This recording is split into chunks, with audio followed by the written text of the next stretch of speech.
Another weird form of elitism comes in the debate of terminology, specifically the terminology cartoon versus anime. Now, here's an example, okay? We were talking about, old anime shows in a Discord, and they mentioned Detective Conan. My God, I haven't heard of that in years. I remember watching that as a kid, and I just thought that was the best thing ever.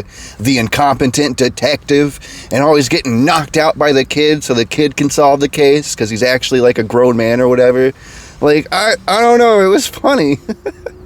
And I go, oh man, I used to love that cartoon. This guy goes, actually, it's an anime. You're wrong. Shocker. And, as an aside, did you know? The Japanese folk will actually, blanket term, refer to all animation as anime. So something like Snow White and the Seven Dwarfs, the original, it would be considered Disney anime or American anime. Like, it is just what it is. Like King of the Hill, it's pretty popular in Japan. In fact, there's like anthills to die on whether you should watch the sub or the dub. The sub being the original English version with Japanese subtitles. And so hang on now. So not only is King of the Hill an anime, but also all of it is anime. So if the Japanese can blanket term refer to any type of animation as anime, then the inverse of that, to call any sort of animation a cartoon, is actually just as accurate.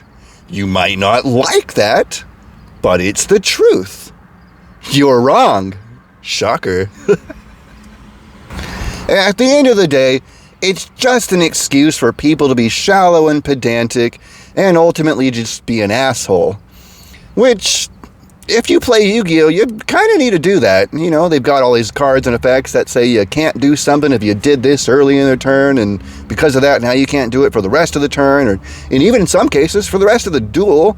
So you kind of have to be on top of your, rule sharking game without actually rule sharking. But, again, this is about using cartoon or anime, when the actual fact of the matter is, both are genuinely accurate. And whether or not you choose to accept that, well, that's your problem, not mine. Jesus loves you, and I love you too.